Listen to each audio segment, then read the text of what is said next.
একটা ব্রিজের গার্ডারের শেষ প্রান্ত আমার মাথার উপর দিয়ে, এই যে মাথার উপরে এসে দেয়ালটাই মাথার উপর দিয়ে গাড়ি যাইতেছে ব্রিজ।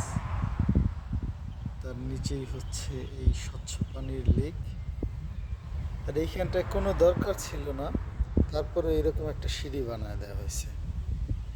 একদমই কোনো দরকার ছিল না, তারপরে কেন বানাইছে? সম্ভবত এটা একটা মানে শুধুমাত্র সৌন্দর্য বাড়ানোর জন্য। এছাড়া আমার কাছে আর কোনো কিছুই মনে হয় যে এখানটায় কেন একটা সিঁড়ি বানাইলো।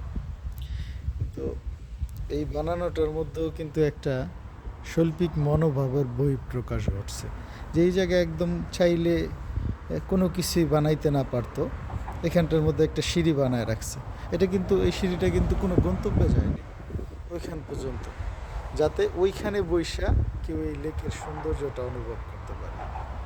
এটা আসলে সৃষ্টিশীল মানুষ ছাড়া, সুন্দর চিন্তা ভাবনার মানুষ ছাড়া এই ধরনের পরিকল্পনা কারো মাথায় আসবে না। মানে প্রত্যেকটা জিনিস দেশটারে সুন্দরভাবে সাজাইতে গেলে কত সুন্দর এবং কত মানে জনবান্ধব হিসেব করে, মানুষের বিনোদনের হিসেব করে জিনিস সাজাইতে হয়। দেখেন, এটাই তারই একটা একদম উৎকৃষ্ট উদাহরণ। উপর দিয়ে গাড়ি যাইতেছে, এটা হচ্ছে পুরান আমলের আর কি ব্রিজটা, তার পাশেই এটা নতুন করে বানানো হয়েছে। আর এটা যে ওই যে আমাদের দেশে বা আমাদের এশিয়ার ওইদিকে যে মোগল আমলের যে মোগল স্থাপত্য ছিল, ওই ধরনের অনেকটা কারুকাজ। ইউরোপিয়ান সভ্যতার মধ্যেও এই ধরনের, যে আমি এখানে কথা বললে কত জোরে কথাগুলো শোনা যাইতেছে, এই ইউরোপিয়ান সভ্যতার মধ্যেও এই বিষয়গুলো খুব দেখা যায়। যে আগের দিনের যে ধরনের ব্রিজ থাকতো বা থাকতো এইরকম, মানে মিম্বারের মতো করে প্রত্যেকটা জিনিসের গাঁথনি থাকে। বিভিন্ন ব্রিজ আমি বিভিন্ন জায়গায় দেখছি, বা বিভিন্ন পুরান বিল্ডিংয়ের পেছন দিয়ে যে গলি থাকে, ওইগুলা অনেকটা এরকম মিম্বারের মতো করে বড় গলি থাকে। এই দেখতে অনেকটা ওই মোগল আমলের বিল্ডিংয়ের সাথে অনেকটা মেলে।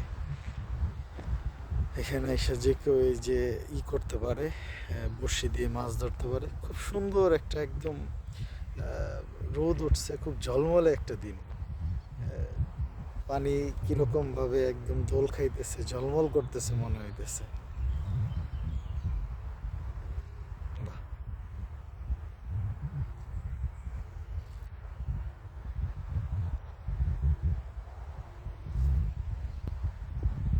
ঠিক আছে, ভালো থাকবেন সবাই। আল্লাহ হাফেজ।